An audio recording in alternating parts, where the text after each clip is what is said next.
We'll get started. I think it's fair to start this off telling you some stories about myself. In the introductions, I would have told you that um, my first backcountry experiences were at least skiing, were in 2008. I had to do an AIARE 1 in order to continue as a ice and alpine guide and train in those programs with the AMGA. So I did AIARE 1 in North Conway, New Hampshire. And at the time I had skied the up and down the Sherburne Trail a few times. I'd been downhill skiing all over the place, so I knew how to do that, and I was figuring out how to be more efficient on my uphill and my transitions. And that was about my experience level when I did the AIARE 1. I remember a low point of that experience was being led up to the Tuckerman Ravine on a pretty narrow, pretty thin coverage trail. We went up to the Tuckerman Ravine and we like dug a snow pit and we stood there in the wind and freezing for a while. And then the rest of my crew just skied out of there, just like they were playing in a terrain park right down that trail, jumping over little rocks and just popping through the narrow corridor of the rhodos and trees. And I did not have such an easy time with it. The two snowshoers who were also in my class were always clopping up and helping me crawl out of the trees and bushes where I had landed. And my instructor was nowhere to be seen. So I didn't have the best experience in a mixed mode group. Uh, I had to continue AIARE training, so as an AIARE 2 student in Park City, Utah, with White Pine Touring, I there was nowhere in North Carolina where I was living to have those skis mounted. So I had all the parts shipped from Black Diamond to the ski shop there, and I expected it to be mounted when I arrived. But when I got there, they very apologetically said that no one had done that. And so they squeezed me into some rental boots and a rental setup until they could get my skis mounted. That didn't quite fit. So again, I had performance problems in this awkward ski setup. So, I have these formative experiences as an AIARE 1 and AIARE 2 participant, and that really informed the work that I did in Colorado Mountain School when I began uh, as the education director, just mentoring our teachers there and also teaching AIARE. And I would meet these students who reminded me of those experiences I had had in New Hampshire, where they were on skis, but they were the like novice student with barely any backcountry experience, the same student I was back in '08. And many of them weren't presumptuous. They weren't underestimating the challenges or the difficulties in the terrain. They just needed the education, and that was the travel mode at the time and place they found themselves. So, um, so many students I met at Colorado Mountain School were in exactly that position.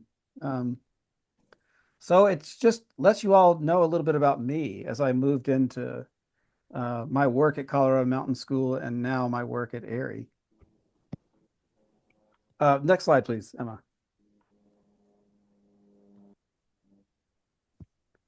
So, what are we going to do with our time together? Well, I want you to think about my story. I want you to think about so many other mixed mode participants in your courses.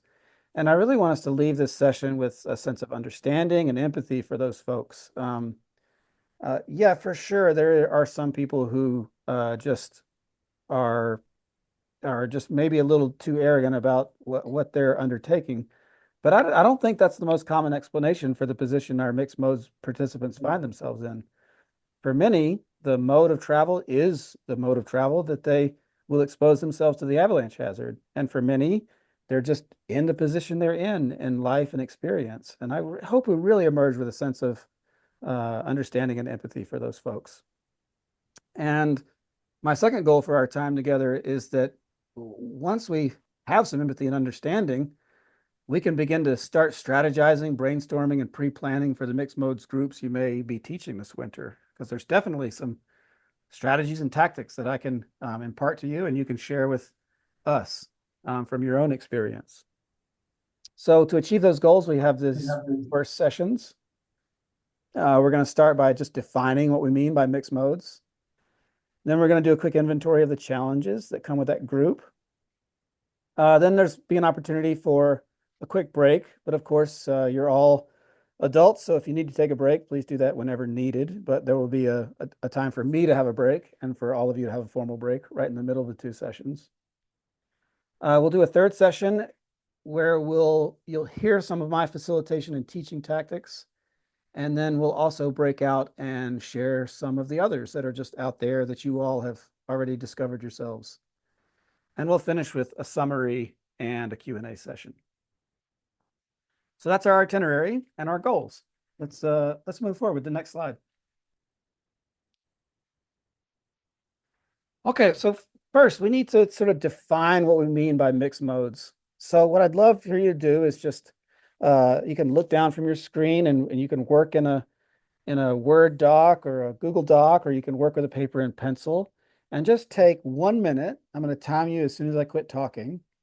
So just like scribble out a definition of what do we mean by mixed modes group, and how would you define a mixed modes travel group?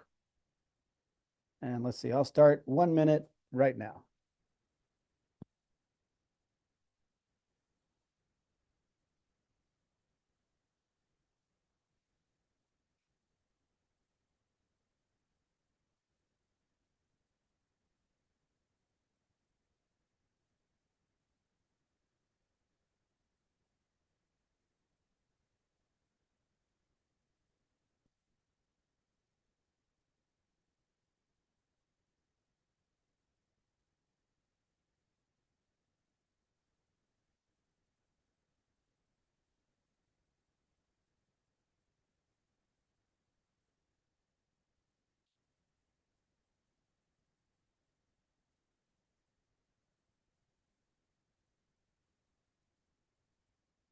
All right. So hopefully you got that definition. I'm gonna pick someone to talk. Let's see. Where's Mark? Mark and I have worked with a mixed modes group at Colorado Mountain School together. Um, so Mark, what did you, how did you define it? Okay, I got a bunch of them here. Um, so we can have people that just going up in mountaineering boots, had that happen. The people using snowshoes. Then there's people that are either on, AT gear or telemark gear. Then there's people that snowboards. And snowboards is a different animal. You got to handle that different. I still got a lot to learn about that. Then we can even take it further past equipment.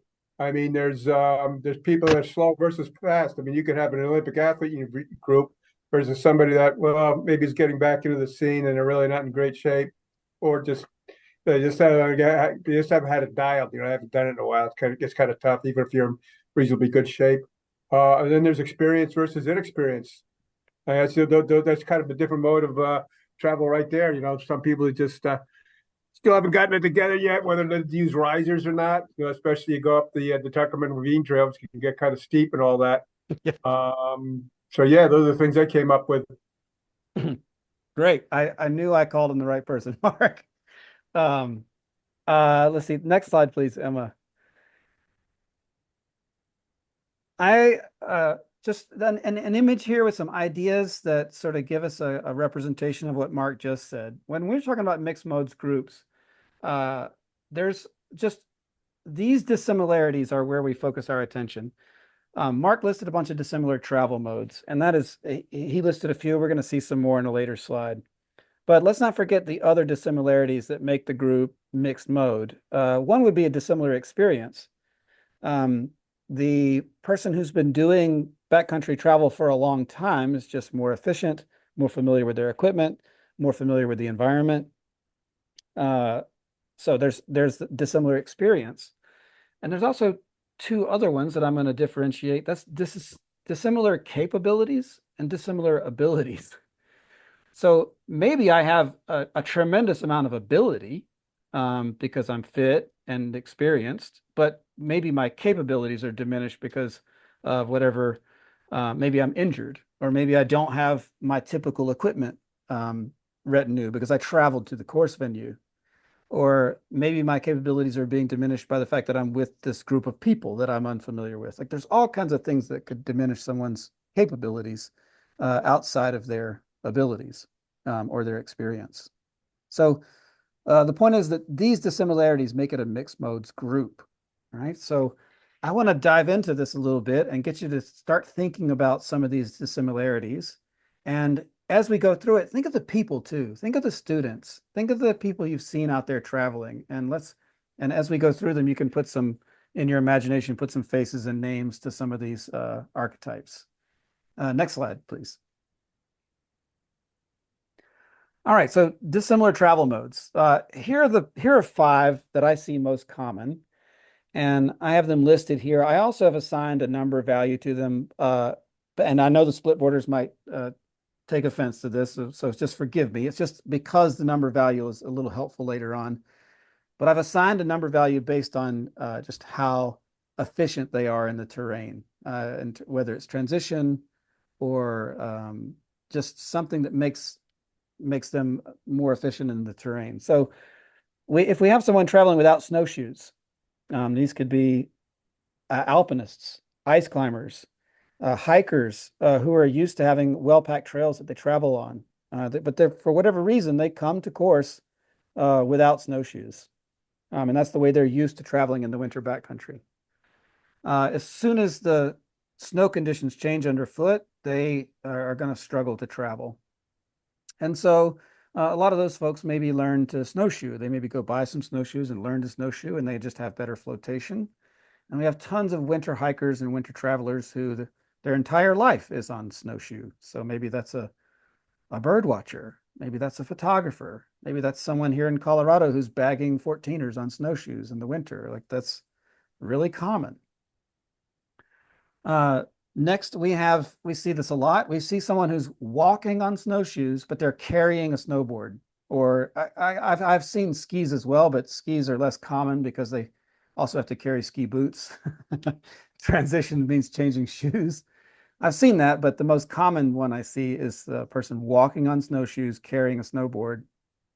And yeah, they can slide downhill just as well as their splitboarding counterparts, but they're uphilling on snowshoes. And when they transition through flats, they got to get back into those snowshoes. Next, with a value of 4, we have the split boarders. So they are splitting for their uphills, and they also have some capabilities as sort of split skiing through flats or through short downhill sections or up downs. And then lastly, we have our telemark, our AT skiers, our backcountry skiers, whose skis are equipped for up and downhill travel. So there's our travel modes that we'll sort of focus some attention on. And if there's others, just keep those others you've observed on deck because they could be interesting for our conversation later. Next slide. Dissimilar experience. Again, I had to make some categories here that seem most common and assign some number values to them. So the first thing I've seen is someone who has no backcountry experience at all. And I know you've met this person. Their very first time in the winter backcountry is day 1 of their AIARE 1. And it could be that this person is attached to a friend or a partner. It could be that this person has seen so many scary news reports about avalanches that before they even dared to go on a winter hike, they wanted to do an AIARE 1. They could just be extra cautious. But they have no backcountry experience. Maybe next is they've only done 1 or 2 previous outings. Maybe next is they've done a full season of previous outings. So they spent a season skiing at the resort and uphilling with an uphill pass, let's say. And now they're here to explore how to get into the winter backcountry.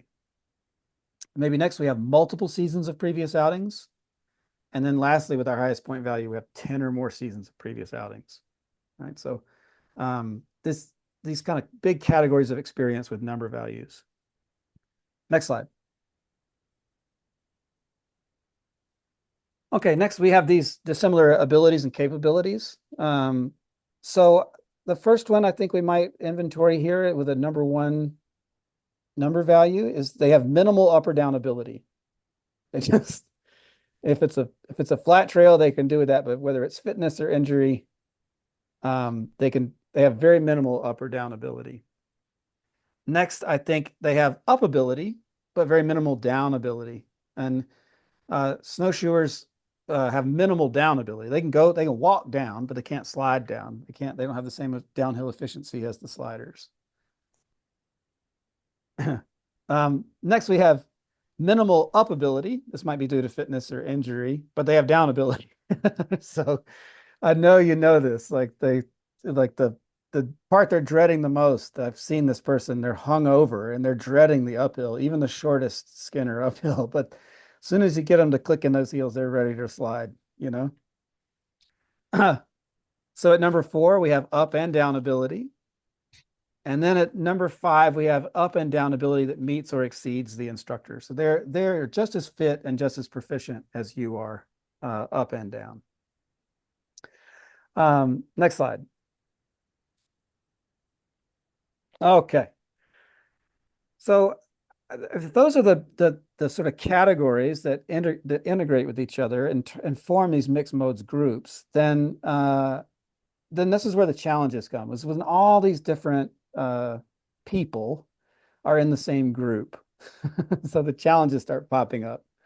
I started making some fictional groups and using those number values to sort of quantify the challenge. All right, so let's have a look. Next slide, please. Okay. I call this the potpourri group. As far as mixed modes, this group is a nightmare. Like it's one of the hardest facilitation challenges with this group. The first person is an experienced ice climber, and let's say they're an AMGA rock guide and moving into the AMGA alpine guide training pathway, right? So their travel mode is a 1. They are used to just walking on boot packed snow or trails in summer conditions, right? They have a 4 on experience, and they have a 5 on ability. I mean, they're fit. They're super strong in the way they move. But they're not used to traveling in the winter backcountry with flotation. Next, we have a snowshoer that climbs 14ers here in Colorado, let's say. And they have a travel mode rating of 2. They're on those snowshoes. They have an experience rating of 2. They have ability capability of 4. Right? So they they they have better flotation, but they have less experience than the ice climber. And their snowshoeing counterpart, the bird watcher, same travel mode, but even less experience. Like just this is the one first time in the winter backcountry. You can say that they're attached to the 14er if you want. Next, we have a couple skiers. I'm sorry, we have a skier with that 5 value travel mode, that 3 value experience, and that 4 value ability capability. So this person is maybe a resort skier who's taken their kit out into the yard and tried it a few times. They understand how it works. They're not cutting the skins in the parking lot. And we might have a counterpart for them in a split boarder. And then we might have just a little less experienced snowshoer carrying a snowboard. So when you take all those like various ratings of their travel modes and you average them out, we'll get this 8.333 average. Okay. As we go through this groups, you're going to see each of them. And you've probably seen courses like these, each of these groups. I call this the potpourri group. Next slide. All right, we'll go a little quicker here. We've got mixed sliders. So we got 4 skiers and 2 split boarders. And if you look across their abilities and travel mode, they have a much higher aggregate average. So 13.333 with these mixed sliders, I'm calling them. Next slide. Now we got the snowshoe club. Like, just imagine a club of folks who all snowshoe, and they all profile really similarly. That they have that number 2 travel mode, number 2 experience, number 2 ability capability, right? So they come to this 6 altogether. This is not a disaster. This is actually like super easy group to work with. Next slide. Everybody in this group's a climber. So I got four of them, two ice climbers, two alpinists, but they're all, let's say, just really new, maybe just fresh out of the gym. And they they're super new to climbing in the winter. They have very little experience and very little ability capability. But the cool thing about them is like they're all pretty similar. So they average out to a 3. Next group. Next slide, sorry. I call this the shredders. So again, similar abilities, and there they all are. They all sort of max out my scale. You see how I designed the groups. The last group, the climbers, they bottomed out my scale, and this group is maxing out my scale. This is the highest we could score with the number of values I've invented. The shredders. Next group.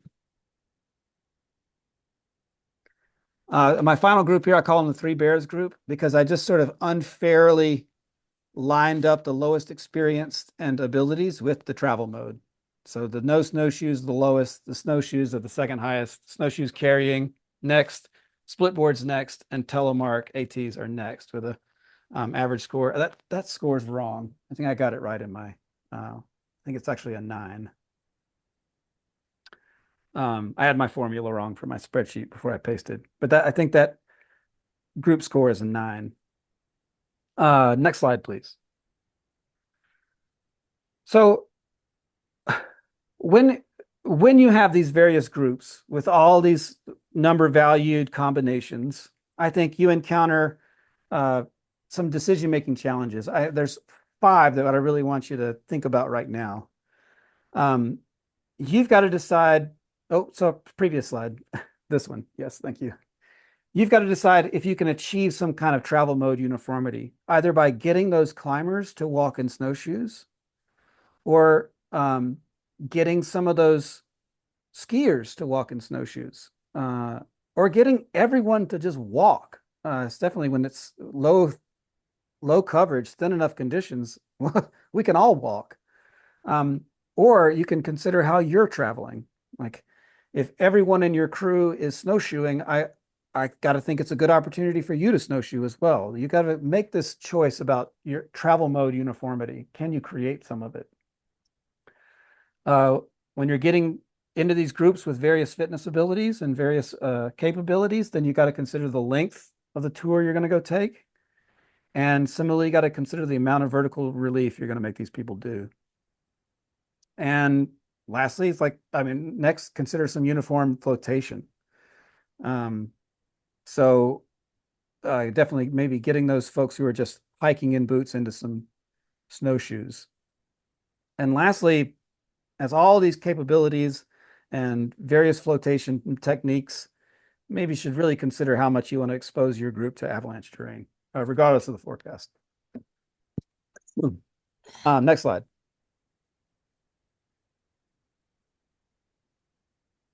So on this graph, if you see on the horizontal axis here, those averages, those are our groups. Those are our ice climbers, our snowshoe club, right? And then on the vertical axis here, I'd have you consider that like this is a rough way to measure the complexity of what you have to do as a teacher. If you have to answer like more than one of those questions in the previous slide, then your instruction gets more complex. And so what I would like you to see on the far left side and the far right side of my curve here is that the more uniform your group is, the less complex the planning needs to be, the less complex the decision making is, the less complex it is to bring everybody into some kind of like average way to travel together, right? So that's all we're trying to show with this bell curve here is that when there's greater diversity, there's greater complexity. All right, next slide.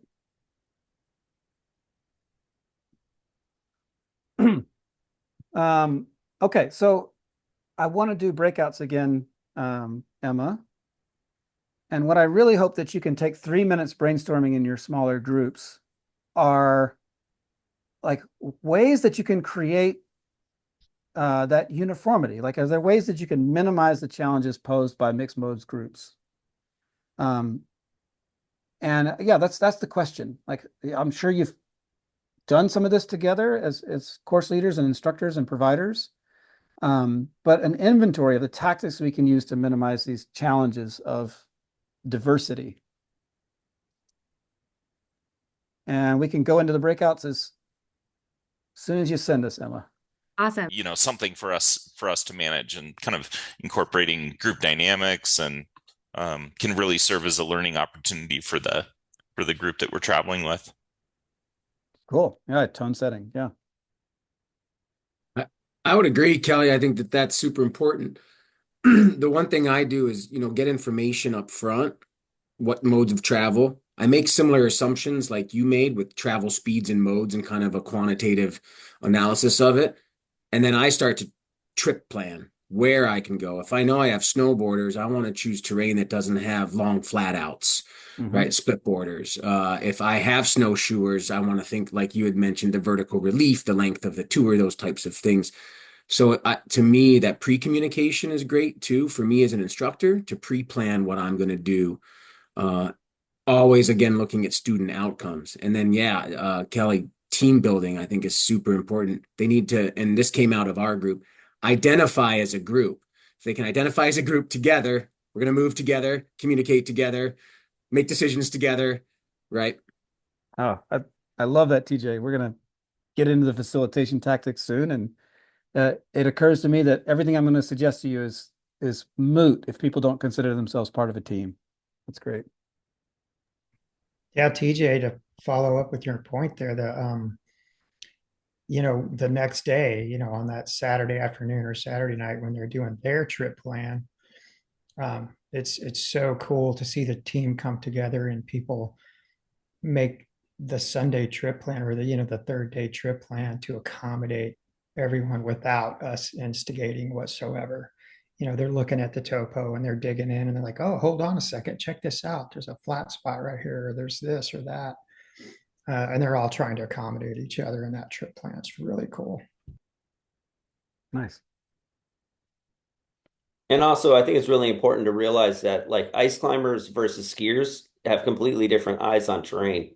So when we're looking at different risks and hazards and approaches and descents, honestly, lots of the times the lines that skiers and snowboarders are choosing and looking at as ideal lines are the things that all ice climbers are like, I'm going to avoid that like the plague. And so making sure that we have that ability to make sure that we can actually both time control plan for the time differences, but also then making sure that we're actually choosing terrain that is appropriate mitigation strategies for each. Oh yeah, I love it. Steve, I think you bring up a critical point about snowshoers, birders might be looking at this terrain where they're birding. Ice climbers going to look at the couloir that I don't want to ski, but they want to climb. I'm looking at the line that's sweet ski ability, and the ice climber's like, that doesn't offer me anything. That's a big challenge. How do you got to think about each person's frame of reference. That's a really critical point.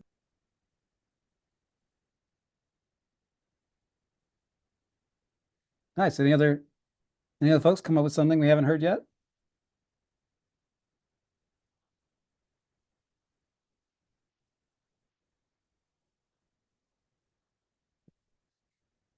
All right. Well, we can move forward for sure. Emma, if I could have my slides back.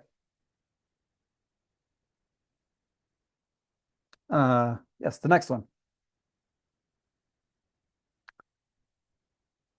One more ahead, please. Okay, here's just a few to add to the equation here. Well, you've said this in a little way, but you want to increase uniformity. So maybe consider your own travel mode. This is a big one. I think if we're skiers, we're pretty attached to our own skiing, and if we're ice climbers, we're attached to our own uh, ability to move through terrain in our boots. But can you change your own travel mode? Uh, I I think this is kind of a provocative idea for some folks. Let's imagine four splitboarders who are new to splitboarding, and you don't consider yourself the most proficient splitboarder yourself, but you're not that much different than your participants at this point. Like you could participate as a pretty authentic member of their team at a comparable level of their proficiency. And you could go splitboarding with them in a way that would take enormous humility from you, but would give them an unparalleled learning experience if you're willing to just go through that experience with them. Think about that. Think about that as an opportunity. Similarly, I think stepping into the snowshoes. You probably all know that snowshoe tour is going to be less fun than the little turns you could get for yourself, but you're going to be a more authentic member of their team if you're also traveling in snowshoes. And for me, that choice pops up when there's a majority one way or the other. I think when there's five skiers and one snowshoer, that's really the day when it's tempting for me to ski, but I choose to snowshoe. It's a way that I can make sure that the pace of the group stays with that snowshoer. So just something for consideration there. Consider your own travel mode as a way to increase uniformity. If you don't have snowshoes and a trekking pole fleet in your school, just consider it. Like you can have way more customers come through your programming if you have the ability to put them in some snowshoes. This is a lot of climbing schools and avalanche schools. They screen out anyone who is not on skis, and those folks need education too. So a lot of business you could gain and more students you could teach if you had the ability to get them in those snowshoes. And also, if someone is brand new to backcountry skiing, it's okay for them to bump back down into snowshoeing as well. TJ's got his hand raised. Go ahead. I'll play the devil's advocate, force them into equipment, carry a fleet of split boards and make them rent AT gear so they can experience the bliss. For sure. Yeah, That- just a thought as well. I think you got to put it down to the minimal, right? What's the minimal mode of travel? Right. Agreed. Both tactics are creating uniformity in the travel mode. So that's the key idea. And you can, if you're course leaders and providers, you can do a lot of work pre-course to just learn about their travel mode experience and start pre-grouping them. Like this is huge. Trying to get these people sorted in the classroom on the first day can be done, but at an enormous expense of time and effort. So asking the questions during their enrollment that lets you pre-sort them is a huge tactic here for getting them sorted into their travel groups. Next slide.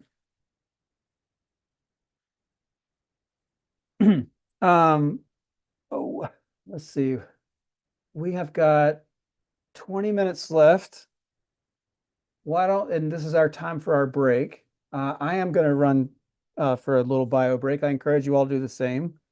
But let's restart at 7:15 sharp. Okay.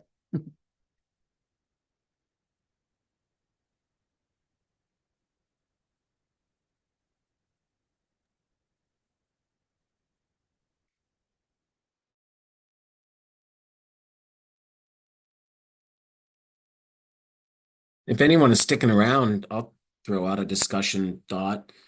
Are folks finding it beneficial to offering segregated, it's probably not the best word, but segregated courses? I mean, like as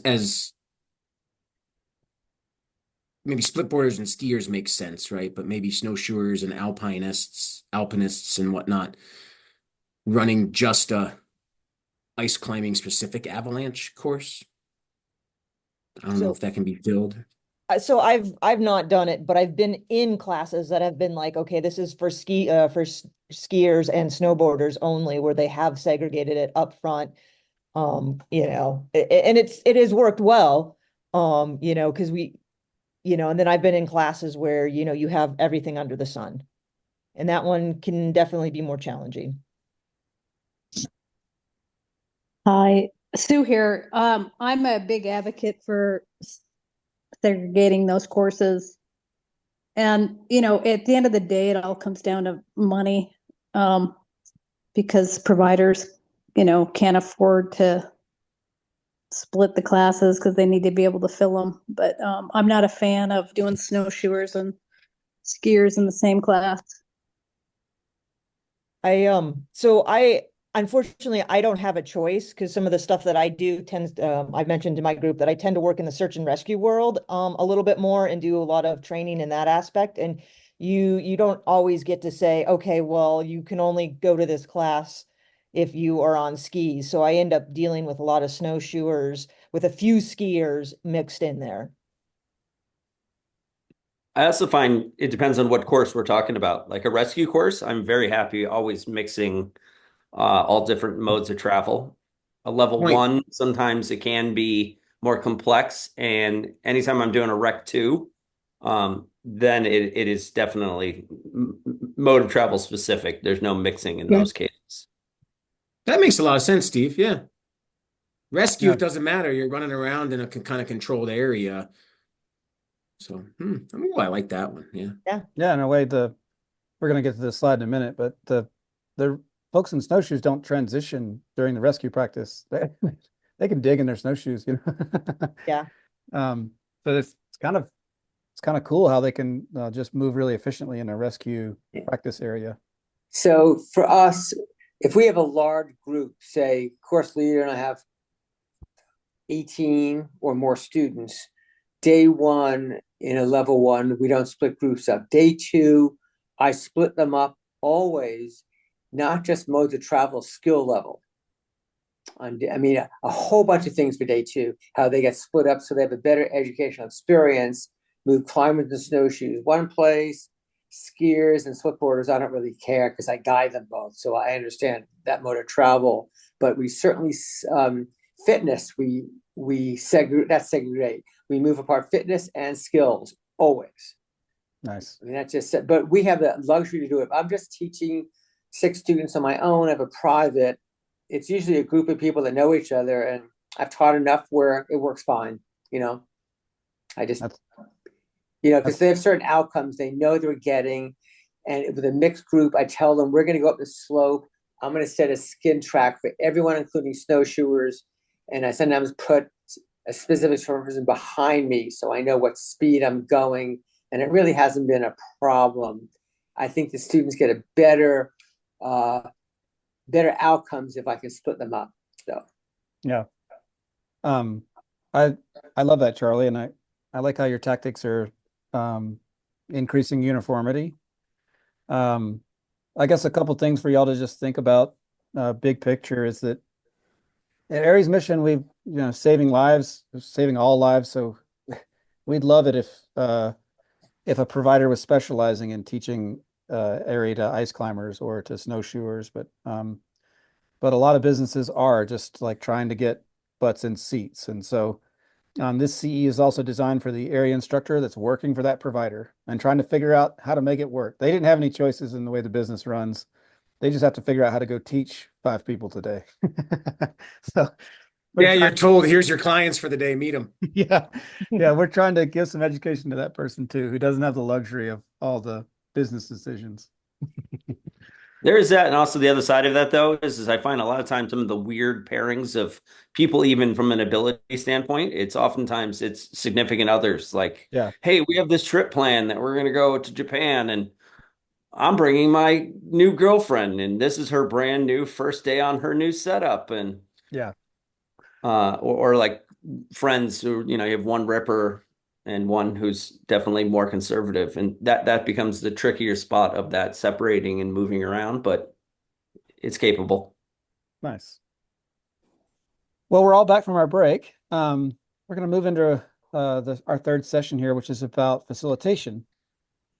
Just some tactics on actually facilitating these mixed modes groups. Like, let's say you've done all the work to increase uniformity, you've done your best, and now you do have a mixed modes group. So what can you do? Next slide. Well, a common combination, a theme in these different groups is you got snowshoes and sliders together. So here's some tactics to take away and experiment with. On the uphill, snowshoers in the front of the sliders, often the claws and traction on the snowshoe can actually create some good traction for the skins. I think of like so many skin tracks that we see in Rocky Mountain National Park, which have just gotten maybe a little sun cooked or a little smooth or a little compacted, and then the snowshoes churn it up, and it gives some better traction for the skis. So think about that. Think about it, that introducing that tactic to your mixed mode group and actually facilitating it.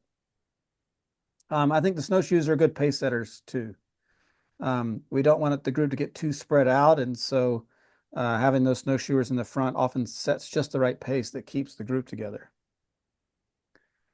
On the downhill, there's lots of really fun things you can do with the snowshoers and the sliders working together.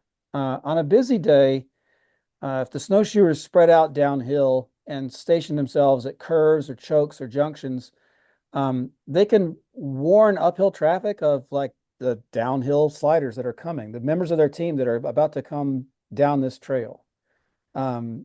And it's a super fun way. We experience this a ton in Rocky Mountain National Park, where there's tons of tourists on the trails, and it's nice to have someone warn them that 4 skiers are coming down that trail in just a second. In thin coverage, those snowshoers can bird dog the downhill run, and they can find the rocks and stumps, and they can just stand there as a warning to the sliders who then come after. And it's really cool for their new edges and tune-ups not to hit those rocks. And instead, the snowshoers are just standing there saying, right here, don't, this is where the rock is. And similarly, if there are creek crossings, holes, or tree wells, the snowshoers can just station right there and kind of like someone conducting traffic and just direct them on where to cross this creek, which snow bridge to ski on across as they head on downhill, as the sliders head on downhill. And lastly, just something to think about, that anyone who's like carrying their snowboard and then transitioning, they're usually strapping those snowshoes to the outside of their packs. So be really careful about what you then have them snowboard through. It's rough and tight vegetation, or if they're having to downhill closer to other people, those snowshoes do stick out obtrusively from their backpacks usually. So some tactics there for snowshoes and sliders in the same group. Next slide.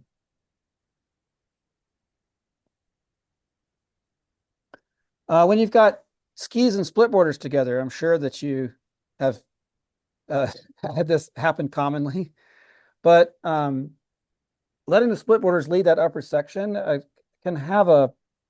leading those steeper uphill sections can have some advantages. Like a split boarder is less likely to plunge their tails in the middle of a kick turn, and so they just don't seek out the terrain that lets them do that. And then if you do have the skiers in the front, maybe just warn them that that's harder for a split boarder to do. It's harder for them to plunge that tail in a kick turn. So that's just something to coach those groups as they work together on steeper uphill sections.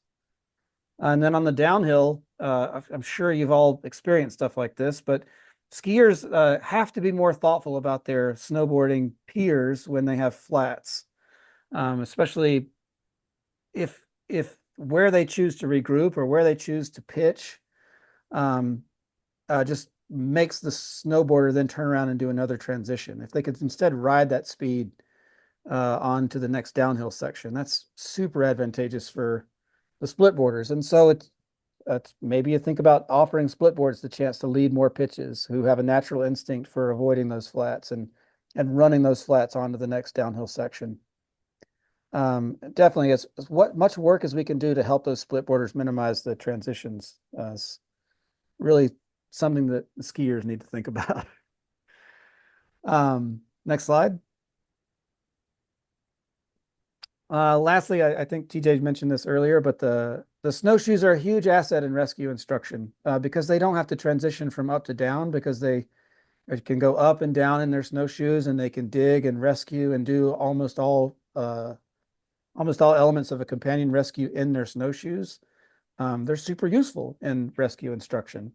So think about ways to deploy those snowshoes when you're having to bury a transceiver for practice, and then excavate it and then re-hide it, those snowshoes can move up and down really quickly in those companion rescue schools and activities.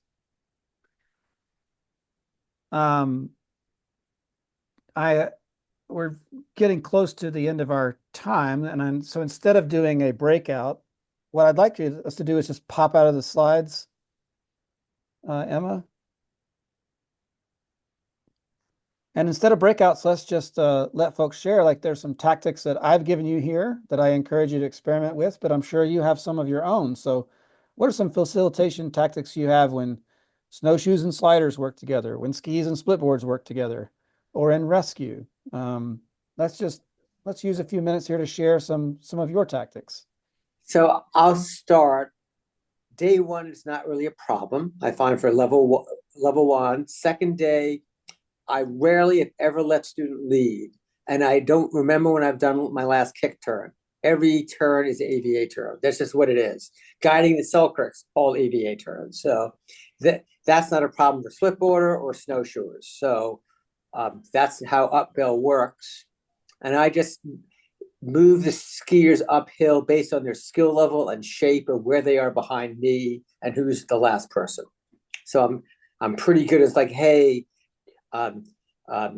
Bets, can you be the last person? You're in the best shape, a good skier, and you have like a woofer class. You stay back there. So I split that group up from different modes and also skill level and fitness level. Day two, it works kind of the same way in many ways. Unless I can move them into different groups. So I'll just, do it that way. And I guess on the downhill, I've got enough splitboarders where, I kind of understand where they need to be, so there's no excess transitions. Usually it's just one transition that's on top somewhere, and that's it. Yeah. So well, there was a tactic buried in there, Charlie, that I would just want everybody to hear. I want to pull it out. And yeah, I heard you say that you don't hesitate to rearrange groups between days 1 and 2 based on what you learned on day 1. So that I do it all the time. Yeah. Yeah. Or I'll rearrange groups where they are behind me if it's just 6 to 1. Throughout the day I'll do that. Great. I sometimes split up couples, depends on what it is. Cool.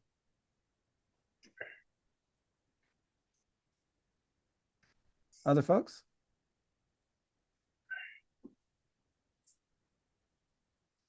Yeah, this is Ken Yaffe again, Colorado Mountain Club. And I guess one of the things I would suggest is something I try to do is I forget who mentioned it. Someone earlier mentioned that sometimes they have novices with brand new AT gear. They suggest that they maybe take the class on snowshoes so that they can actually focus on the content of the class as opposed to trying to figure out how to do a transition and work their new gear. Which we do as well, encourage those people who are brand new, maybe you should focus on the class. But if they are going to be encountering avalanche terrain in those skis, we still need to incorporate into our, especially day 2, how do we look at avalanche terrain when we want to ski it, when we want to expose ourselves to it. So I always try to work that in, even if I'm just working with a group of pure snowshoers who might graduate to backcountry skiing, and I try to have them think, okay, we're going up is for the most part the same. It's the same challenge in terms of recognizing avalanche terrain, and of course here I'm just talking about level 1 mostly. But when we turn around and come down, based on what we're wearing, we really are going to view the terrain in significantly different ways. So let's look at it as if we're on snowshoes, but now let's look at it as if we're on skis and we actually want to, engage with this slope. So I try to accommodate those things as well in a typical class, especially when I know that people might be transitioning from one mode to the other. Yeah, I mean, I love that. And the way you coach a team, we have to invite snowshoers to imagine the skier's point of view. We have to invite the skier to imagine the alpinist's point of view. Yeah, it's great. I think one of the cruxes of any of the mix, especially when you have alpinists and ice climbers mixing with skiers, is the fact that, like, I'll use Mount Washington as a perfect example. It's a spot where if I was going to go up with a group and do a ski tour in Tuckerman's Ravine, beacon, shovel, and probe are mandatory minimum amount of equipment I'd carry. Yet the next day with those same clients, if we were going to go ice climbing in Huntington Ravine, similar exposure, simpler snowpack, similar things. Well, now we have ropes, harnesses, ice axes, and pickets. And I might not even have a beacon, shovel, or probe with me that day. Yeah. And talking about these entirely different ways that we're mitigating the terrain, our different islands of safety, our different strategies of how we're actually using the terrain features itself. And so that's one of the cruxes of you have that mixed group of trying to figure out, like, is your rope your mitigation strategy, or are we ski cutting? What are we trying to do? These are all different Yeah. thoughts and things that are out there. Yeah. I mean, that rope is a great way to find someone who's buried. Exactly. Got a 40-meter range. Well, we're closing in on the end of our time together. Can I pop back into my last slide, please, Emma?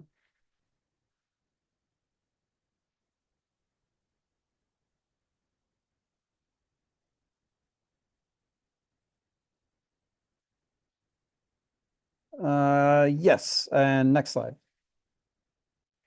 Just some parting ideas here, some big conclusions from this.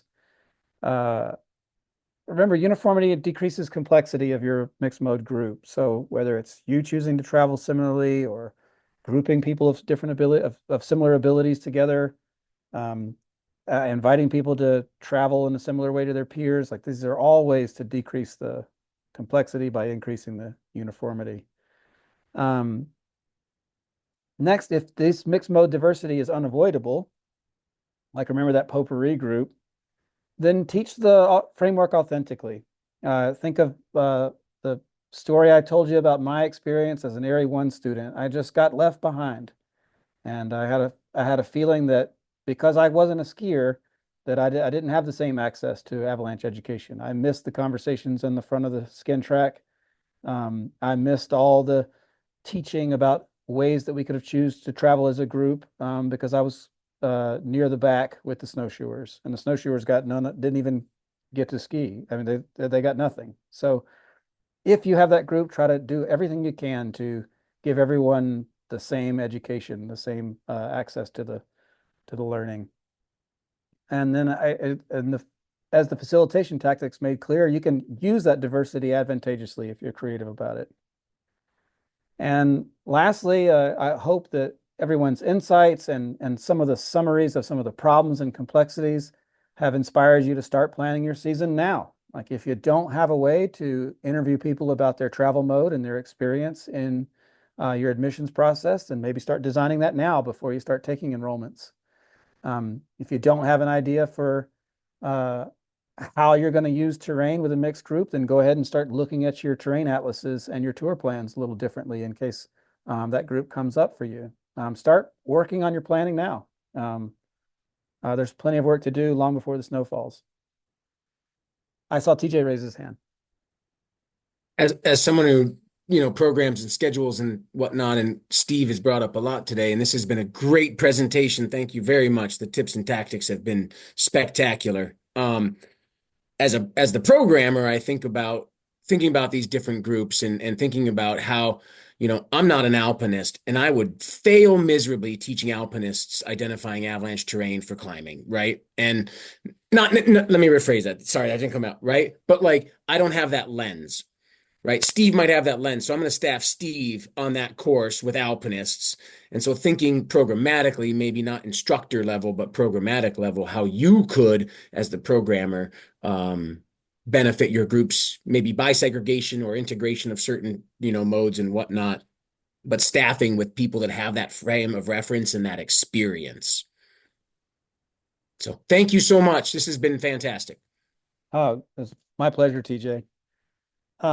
We are right at 7:30. And so at this point, I would thank everyone for their attendance. Can I pop out of the slides, please, Emma? I thank everyone for their attendance. I don't want to cut short any Q&A, but I would just say that,